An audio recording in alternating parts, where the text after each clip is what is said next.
안녕하세요, 한수아입니다. 한번 잘 배워두고 평생 활용하는 파워포인트, 저와 함께 오늘도 재미있게 배워보도록 하겠습니다. 이번 시간에는요, 이미지 자르기에 대해서 알려드리도록 하겠습니다. PPT 디자인을 위해 찾은 이미지의 일부 영역만 필요한 경우가 있습니다. 크기 때문일 수도 있고, 불필요한 부분을 삭제할 때 이미지의 전달력이 더 높아지기 때문일 수도 있습니다. 이때 이미지 자르기 기능을 사용하여 편집할 수 있습니다. 그런데 이미지 자르기 기능은 엄밀히 말하면요, 흔히 생각하는 자르기, 즉 삭제와는 다릅니다. 현실에서 종이의 일부를 잘라내면 다시 붙이기 어렵죠. 그런데 파워포인트에서는 잘라낸 이미지를 선택한 후 다시 자르기 기능을 클릭하면 원본을 되살릴 수 있습니다. 잘라버리는 영역으로 지정한 부분이 살아있기 때문입니다. 즉, 파워포인트의 이미지 자르기는 삭제가 아니라 보여주고 싶은 부분 선택하기라는 개념에 가깝습니다. 이미지 자르기 기능을 제대로 사용하려면 보여주고 싶은 이미지 크기의 액자를 만든다 라고 생각하는 것이 좋습니다. 먼저 액자 크기를 세팅하고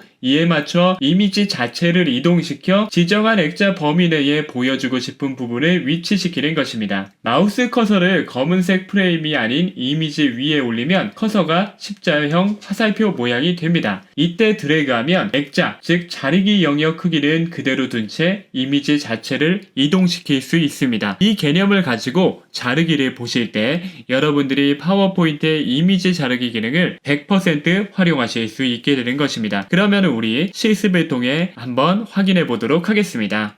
제공해드린 이미지 실습 파일을 같이 보도록 하겠습니다. 만약 실습 파일이 없으시다면요, 세문서 하나 여시고 이미지 파일 아무거나 슬라이드 안으로 가져오신 다음에 따라해 보시면 되겠습니다. 이미지를 자르기 위해서요, 먼저 잘라낼 이미지 개체를 선택을 하십니다. 개체를 선택하시면 리본 메뉴 오른쪽 끝에 서식 탭이 활성화됩니다. 서식 탭 클릭해 주세요. 오른쪽에 자르기라는 아이콘이 생성이 됩니다. 이 자르기 제목 말고 위에 아이콘 부분을 클릭을 한번 해주세요. 자르기 아이콘을 클릭하면 이미지 개체의 테두리에 검은색 프레임 표시가 나타나게 됩니다. 마치 액자 같은 모양으로 변하는 것을 확인하실 수가 있을 겁니다. 자르기 기능 자체는 간단합니다. 이미지 개체 테두리에 생긴 검은색 프레임을 드래그해서 잘라낼 영역을 설정하시면 됩니다. 프레임을 이렇게 조정했을 때요, 회색으로 변하는 부분이 잘라질 영역입니다. 자를 영역을 선택하셨다면 개체 바깥의 임의의 위치, 빈 공간을 클릭해보세요. 그러면 자르기가 이렇게 확정이 됩니다. 방금 전까지 회색 부분으로 있었던 이미지가 잘라내서 안 보이는 것을 확인하실 수 있으실 겁니다.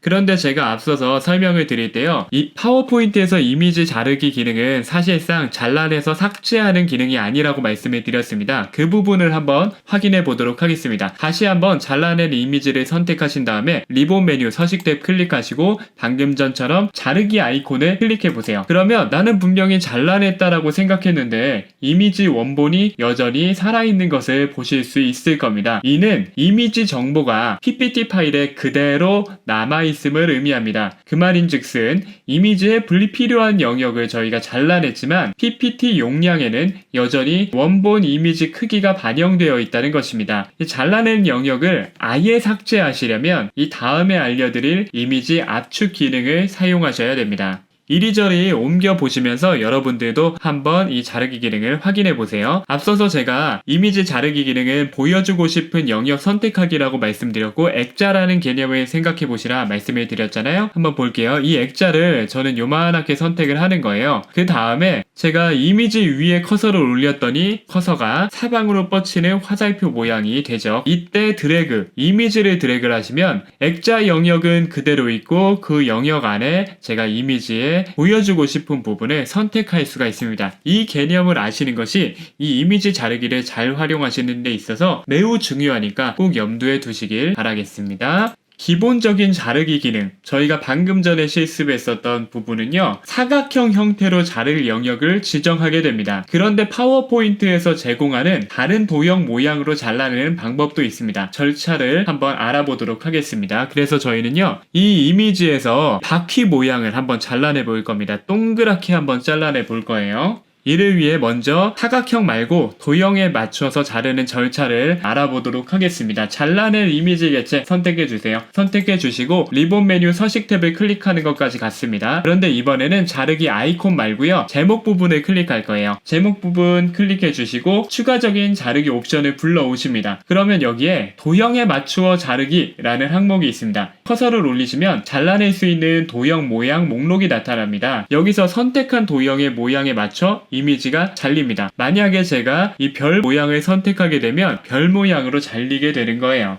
다시 한번 잘라낸 다음에 이 자르기 아이콘을 클릭하시게 되면 잘라낼 영역과 비율도 조정하실 수가 있습니다. 그럼 본격적으로 이 바퀴 모양을 방금 알려드렸던 도형에 맞춰 자르기라는 기능을 통해서 동그랗게 잘라내 보도록 하겠습니다. 처음 하시면 조금 복잡하게 느껴지실 수가 있으니까 제가 천천히 알려드릴 테니 천천히 따라와 주시면 되겠습니다. 잘라내 자동차 이미지 개체를 선택해주세요. 클릭하시면 선택이 되죠. 자, 리본 메뉴 서식 탭 눌러주시고 자르기 기능 선택을 하십니다. 그런데 자르기 아이콘을 선택하시는 것이 아니라 아이콘 아래 화살표를 클릭하는 거예요. 화살표를 클릭하셔서 추가적인 자르기 옵션을 불러옵니다. 그런데 우리가 지금 할 미션을 생각해 보세요. 동그랗게 자를 건데 이 동그란 원형이 타원형이 아니라 아주 정비율의 동그란 원형이어야 되겠죠. 만약에 타이어 바퀴가 럭비공처럼 타원형이면은 자동차가 제대로 앞으로 나갈 리가 없잖아요. 그런데 이 도형에 맞춰 자르기를 한번 보시면 사실 이 기본 도형의 원이 그냥 원이 아니라 타원이라는 이름입니다. 즉 럭비공 형태의 원형으로 잘려버린다는 것이죠. 그래서 저희가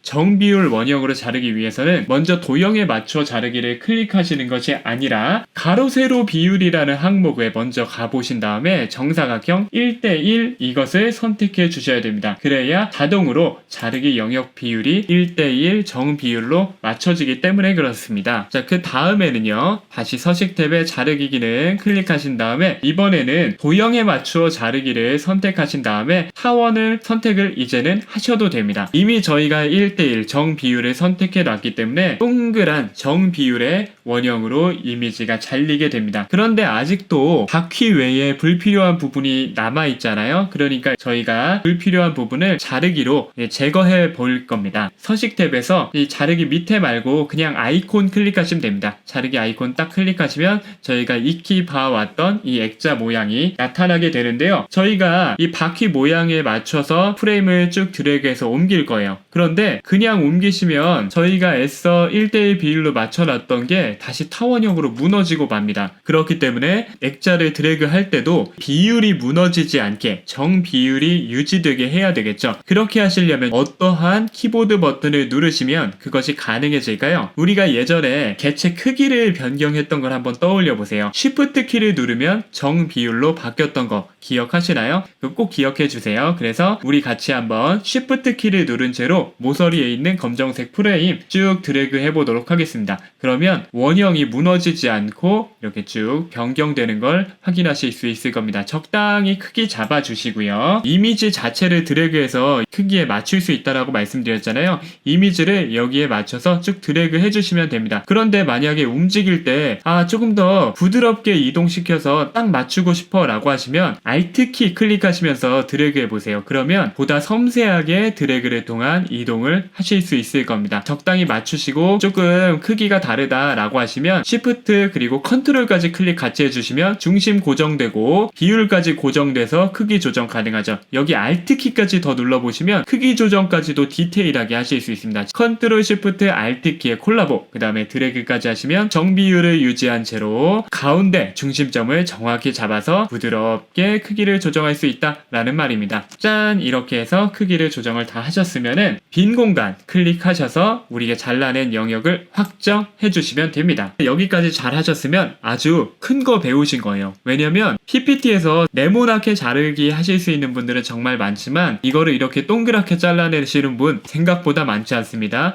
이것까지 함을 통해서 이제는 왕초보 딱지를 뗐다를 넘어서 최소한 중수 정도나 돼 라고 말씀하실 수 있게 되는 겁니다. 좋은 사진을 찍는 건요 촬영이 반이고 편집이 반이다. 누가 저한테 그런 얘기를 해주셨는데 저는 정말 정말 많이 동의를 했습니다. 편집이라고 하면 색을 바꾸는 거라든가 뭐 여러 가지 보정 같은 것들이 있겠지만 그 중에 하나가 잘 잘라내는 거거든요. 프레젠테이션을 만드실 때 좋은 이미지를 찾는 것도 중요하지만 이 이미지 자르기 기능을 활용해서 그 이미지를 잘 잘라낼 때 여러분들이 전달하고자 하는 메시지, 강조하고자 하는 부분들이 더욱 강하게 강조될 수 있을 것입니다. 오늘 배우신 내용 몇 번 연습하셔서 여러분들 걸로 만드시면요, 어디 가서 정말 자랑하셔도 돼요. 저희는 어느새 30강을 같이 진행을 했습니다. 지금까지 쭉 하나하나 따라와 주셨다면 파워포인트가 마냥 어렵게만 느껴지시진 않을 거예요. 익숙해졌을 거고 기능들이 조금씩 여러분들 손에 익어갈 겁니다. 남은 강좌에서도 이 파워포인트의 가장 중요한 핵심 기능들을 잘 익히실 수 있도록 차근차근 설명해 드리도록 하겠습니다. 끝까지 저와 함께 해주세요. 나도 정말 잘하고 싶다라는 바람이 들었을 때 그 바람을 잘 따라가시는 것이 중요합니다. 그때가 뭔가를 배우실 수 있는 가장 좋은 타이밍이니까요. 함께 해주셔서 감사합니다.